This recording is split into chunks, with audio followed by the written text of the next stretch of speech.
আসসালামু আলাইকুম। সংবাদে আপনাদের সবাইকে স্বাগত জানাচ্ছি। আমি ফিরোজ তোহা। শুরুতেই সংবাদ শিরোনাম। বাংলাদেশের সর্বশেষ গুরুত্বপূর্ণ আপডেট সংবাদে আপনাকে স্বাগত। শুরুতেই সংবাদ শিরোনাম, পরে বিস্তারিত। শুরুতেই জানাবো, রোম থেকে আসা বিমানের ফ্লাইটে বোমা পাওয়া যায়নি বিমানবন্দর কর্তৃপক্ষ। বোমা আতঙ্কে হজরত শাহজালাল আন্তর্জাতিক বিমানবন্দরে অবতরণ করা বাংলাদেশ বিমানের ফ্লাইটটিতে বোমা সদৃশ কোনো ধরনের বস্তু পাওয়া যায়নি বলে জানিয়েছে বিমানবন্দর কর্তৃপক্ষ। আজ বুধবার 22 জানুয়ারি দুপুরে হজরত শাহজালাল আন্তর্জাতিক বিমানবন্দরের নির্বাহী পরিচালক গ্রুপ ক্যাপ্টেন কামরুল ইসলাম গণমাধ্যমকে এসব তথ্য নিশ্চিত করেছেন। এরপর জানাবো, এবার রমনায় সড়ক অবরোধ, মালয়েশিয়া যেতে না পারা কর্মীদের। রাজধানীর কারণ বাজারের পর এবার রমনায় প্রবাসী কল্যাণ ভবনের সামনে সড়ক অবরোধ করেছে মালয়েশিয়ায় যেতে না পারা কর্মীরা। আজ 22 জানুয়ারি দুপুর 12টার দিকে প্রবাসী কল্যাণ ভবনের সামনে সড়কে অবস্থান নিয়ে বিক্ষোভে নামেন তারা। এদিকে নির্বাচনের মাধ্যমে জনগণের হাতে ক্ষমতা ফিরিয়ে দেওয়া জরুরি বললেন নজরুল ইসলাম খান। সংস্কার করতে এই বছরের বেশি সময় লাগার কথা নয়। সুষ্ঠু নির্বাচনের মাধ্যমে জনগণের হাতে ক্ষমতা ফিরিয়ে দেওয়া জরুরি বলে জানিয়েছে বাংলাদেশ জাতীয়তাবাদী দল বিএনপির স্থায়ী কমিটির সদস্য নজরুল ইসলাম খান। এবারে জানাবো, ঢাবিতে আওয়ামী লীগ আমলে শিক্ষক নিয়োগে অনিয়ম খুঁজতে সাদা দলের কমিটি। ঢাকা বিশ্ববিদ্যালয়ে ঢাবি আওয়ামী লীগের 15 বছরের শাসন আমলে শিক্ষক নিয়োগ অনিয়ম, দুর্নীতি এবং বৈষম্যের শিকার হওয়া শিক্ষকদের তথ্য সংগ্রহে একটি কমিটি গঠন করেছে বিএনপিপন্থী শিক্ষকদের সংগঠন সাদা দল। এই কমিটিকে আগামী 1 মাসের মধ্যে প্রতিবেদন জমা দিতে বলা হয়েছে। এদিকে সমন্বয়ক শহীদের উপর দুর্বৃত্তদের হামলা। বৈষম্যবিরোধী ছাত্র আন্দোলন রাজশাহী বিশ্ববিদ্যালয়ে রাবির অন্যতম সমন্বয়ক নুরুল ইসলাম শহীদ দুর্বৃত্তদের হামলার শিকার হয়েছেন। মঙ্গলবার 21 জানুয়ারি রাত 11টার দিকে নগরের হেতেমখা এলাকায় এই হামলার শিকার হন তিনি। আহত শহীদ রাজশাহী বিশ্ববিদ্যালয়ের গ্রুপ সায়েন্স অ্যান্ড টেকনোলজি বিভাগ 2020-21 বর্ষের শিক্ষার্থী। এ বিষয়ে জানতে বোয়ালিয়া মডেল থানার ভারপ্রাপ্ত কর্মকর্তা ওসি মোহাম্মদ মেহেদি মাসুদের মুঠোফোন নম্বরে একাধিকবার যোগাযোগ করার চেষ্টা করলেও তিনি কল রিসিভ করেননি। এবং সর্বশেষ জানাবো, ট্রাম্পের অন্য দেশের উপর শুল্ক আরোপের সুবিধা নিতে চায় বাংলাদেশ।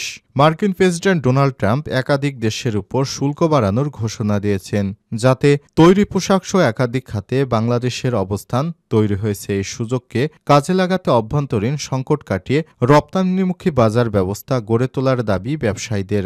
সাথে আস্থা ধরে রাখতে দ্বিপাক্ষিক আঞ্চলিক কূটনীতিতে আরও মুন্সি আনার পরিচয় দেওয়ার আহ্বান বিশ্লেষকদের। রাকিব আল জাবেদের রিপোর্টে বিস্তারিত জানিয়েছে। প্রিয় দর্শক, এতক্ষণ শুনছিলেন সংবাদ শিরোনাম, এবারে বিস্তারিত। তবে তার আগে বন্ধুরা, অনুরোধ থাকবে সংবাদটিতে একটি লাইক দিন। এই চ্যানেলে আপনি নতুন হয়ে থাকলে আমাদের সংবাদটি দেখতে দেখতে চ্যানেলটি সাবস্ক্রাইব করে রাখুন। কমেন্ট করে আপনার মূল্যবান মতামত জানিয়ে দিন আপনি বিশ্বের কোন দেশ থেকে বা বাংলাদেশের কোন স্থান থেকে আমাদের সংবাদটি দেখছেন এবং শুনছেন। এবারে বিস্তারিত। রোম থেকে আসা বিমানের ফ্লাইটে বোমা পাওয়া যায়নি বিমানবন্দর কর্তৃপক্ষ।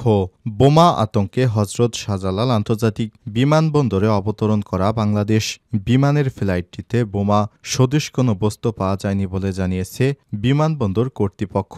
বুধবার 22 জানুয়ারি দুপুরে হজরত শাহজালাল আন্তর্জাতিক বিমানবন্দরের নির্বাহী পরিচালক গ্রুপ ক্যাপ্টেন কামরুল ইসলাম গণমাধ্যমকে বিষয়টি নিশ্চিত করেছেন।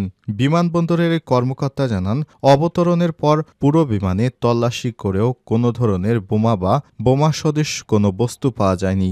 যাত্রীদের সব ব্যাগেও পরীক্ষা করা হয়েছে, কোথাও কোনো ধরনের বিস্ফোরক দ্রব্য পাওয়া যায়নি। এর আগে বুধবার ইতালির রোম থেকে ঢাকায় ফিরে আসা বিমান বাংলাদেশ এয়ারলাইন্সের একটি ফ্লাইটে বোমা রয়েছে এমন আতঙ্কে হজরত শাহজালাল আন্তর্জাতিক বিমানবন্দরে সতর্কতা জারি করা হয়। বিমান বাংলাদেশের বিজি 356 নম্বর ফ্লাইটে বোমা থাকার আতঙ্কে সতর্কতা জারি করা হয়েছিল। জানা যায়, এয়ারপোর্টে এএসপি আব্দুল হান্নান রনির ফোনে পাকিস্তানের একটি নম্বর থেকে হোয়াটসঅ্যাপে ফোন আসে। সেখানে বলা হয় বিমানের ওই ফ্লাইটটিতে 34 কেজি বিস্ফোরক রয়েছে। এই ভিত্তিতে রোম থেকে আসা ফ্লাইটে অবতরণের সময় বাড়তি সতর্কতা নেওয়া হয়। বিমানবন্দর সূত্র জানায়, রোম থেকে ঢাকায় আসার পথে বিমান বাংলাদেশের পক্ষ থেকে জানানো হয়েছে বিমানের ওই ফ্লাইটে কেউ বা কোনো যাত্রী বোমা বিস্ফোরণের হুমকি দিয়েছে। অবস্থায় সকাল 9:35 বিমানটি হজরত শাহজালাল আন্তর্জাতিক বিমানবন্দরে অবতরণ করে। এবার রমনায় সড়ক অবরোধ করেছে মালয়েশিয়া যেতে না পারা কর্মীরা। রাজধানীর কারণ বাজারের পর এবার রমনায় প্রবাসী কল্যাণ ভবনের সামনে সড়ক অবরোধ করেছেন মালয়েশিয়ায় যেতে না পারা কর্মীরা। বুধবার 22 জানুয়ারি দুপুর 12:30টার দিকে প্রবাসী কল্যাণ ভবনের সামনে সড়কে অবস্থান নিয়ে বিক্ষোভে নামেন তারা। এর আগে টাকা দিয়েও নির্দিষ্ট সময়ের মতো মালয়েশিয়ায় যেতে না পেরে আন্দোলনে নামা বিদেশগামী কর্মীদের রাজধানীর কারণ বাজার মোড় থেকে সরিয়ে দেয় পুলিশ। ওই সময় পুলিশের সঙ্গে আন্দোলনকারীদের হাতাহাতির ঘটনা ঘটে। এক পর্যায়ে বেলা 11:10 দিকে রাস্তা থেকে উঠিয়ে দেওয়া হয় আন্দোলনকারীদের। গত 31 মে কলিং ভিসায় মালয়েশিয়া যেতে না পারা 18,000 কর্মীদের মহাসমাবেশ ও অবস্থান কর্মসূচি শীর্ষক ব্যানারে বুধবার সকাল থেকেই কারণ বাজারে সড়কের উপর অবস্থান করেন মালয়েশিয়া যেতে না পারা কর্মীরা। এতে মূলত সড়কের উভয় পাশে দীর্ঘ যানজটের সৃষ্টি হয়। এ সময় আন্দোলনকারীদের বিভিন্ন ধরনের স্লোগান দিতে দেখা যায়। আন্দোলনকারীদের দাবি, এখনও রিক্রুটিং এজেন্টদের কাছ থেকে তারা অর্থ ফেরত পাননি, তাই অর্থ ফেরত সহ বিভিন্ন দাবিতে বুধবার সকাল থেকে রাজধানীর কারণ বাজার এলাকায় অবস্থান নেন তারা। অবরোধকালীন সময় একজন বলেন, 5 লক্ষ টাকা দিয়েও আমরা মালয়েশিয়া যেতে পারিনি। বর্তমানে ঋণ করে চলছি। পরিবার নিয়ে খুব কষ্টের মধ্যে আছি। জানুয়ারির মধ্যে আমাদের মালয়েশিয়া যাওয়ার ব্যবস্থা করতে হবে। বিষয়টি নিয়ে প্রধান উপদেষ্টা ড. মোহাম্মদ ইউনূসের সঙ্গেও সাক্ষাতের দাবি জানান তিনি। নির্বাচনের মাধ্যমে জনগণের হাতে ক্ষমতা ফিরিয়ে দেওয়া জরুরি নজরুল ইসলাম।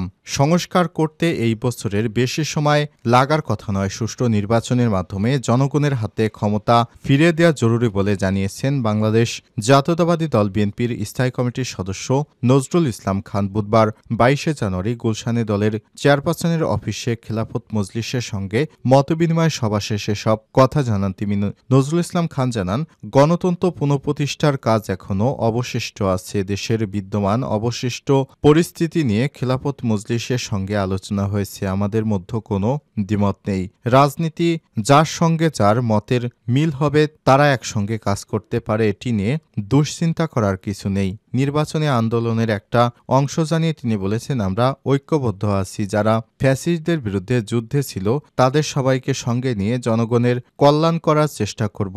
নির্বাচনের দাবি অযৌক্তিকভাবে অগ্রাহ্য হলে আন্দোলন তো হয়, এখনও তো অগ্রহ হয়নি। এছাড়াও সংস্কার কমিশনের সুপারিশ চূড়ান্ত হলে আমরা আমাদের মতামত দিব বলে জানিয়েছে বিএনপির জাতীয় স্থায়ী কমিটির এই সদস্য। ঢাবিতে আওয়ামী লীগ আমলের শিক্ষক নিয়োগে অনিয়ম খুঁজতে সাদা দলের কমিটি। ঢাকা বিশ্ববিদ্যালয়ে ঢাবি আওয়ামী লীগের 15 বছরের শাসন আমলে শিক্ষক নিয়োগে অনিয়ম, দুর্নীতি এবং বৈষম্যের শিকার হওয়া শিক্ষকদের তথ্য সংগ্রহে একটি কমিটি গঠন করেছে বিএনপিপন্থী শিক্ষকদের সংগঠন সাদা দল। এই কমিটিতে আগামী 1 মাসের মধ্যে প্রতিবেদন জমা দিতে বলা হয়েছে। মঙ্গলবার 21 জানুয়ারি সাদা দলের আহ্বায়ক অধ্যাপক ড. মোর্শেদ হাসান খান, যুগ্ম আহ্বায়ক ড. আব্দুস সালাম ও অধ্যাপক আবুল কালাম সরকার স্বাক্ষরিত বিজ্ঞপ্তির মাধ্যমে সব তথ্য জানানো হয়েছে। গত শুক্রবার রাত 8টায় ঢাবির স্যার পিজে হার্ট ইন্টারন্যাশনাল হলে সাদা দলের কেন্দ্রীয় কমিটির একটি সভা অনুষ্ঠিত হয়। সভায় বিগত 15 বছর 2009 থেকে 24 বিশ্ববিদ্যালয়ে যেসব শিক্ষক নানাভাবে বৈষম্যের শিকার হয়েছে এবং এ সময় শিক্ষক নিয়োগে যেসব অনিয়ম, দুর্নীতি হয়েছে তার বিবরণ তৈরির জন্য একটি কমিটি গঠন করা হয়। কমিটির আহ্বায়ক হিসেবে রয়েছেন ঢাবির ইনস্টিটিউট অব বিজনেস অ্যাডমিনিস্ট্রেশন অধ্যাপক ড মোহাম্মদ মহিউদ্দিন। বাকি দুই সদস্য হলেন উদ্ভিদবিজ্ঞান বিভাগের অধ্যাপক ড মোহাম্মদ জসিমউদ্দিন ও ইতিহাস বিভাগের অধ্যাপক এম এ কাউসার। বিজ্ঞপ্তিতে বলা হয়েছে, দলের ইউনিটসমূহের আহ্বায়কদের সহযোগিতায় 1 মাসের মধ্যে একটি প্রতিবেদন জমা করে সাদা দলের কেন্দ্রীয় কমিটিতে উপস্থাপন করবে। কেন্দ্রীয় কমিটির প্রতিবেদনটি চূড়ান্ত করে বিশ্ববিদ্যালয় কর্তৃপক্ষের কাছে জমা দেবে এবং যথাযথ ব্যবস্থা নেওয়ার জোর দাবি জানাবে। সাদা দলের সমর্থক শিক্ষকসহ সংশ্লিষ্ট অন্যদের এই কমিটিকে তথ্যপত্র দিয়ে সহযোগিতার জন্য সাদা দল কেন্দ্রীয় কমিটির পক্ষ থেকে অনুরোধ জানানো হয়।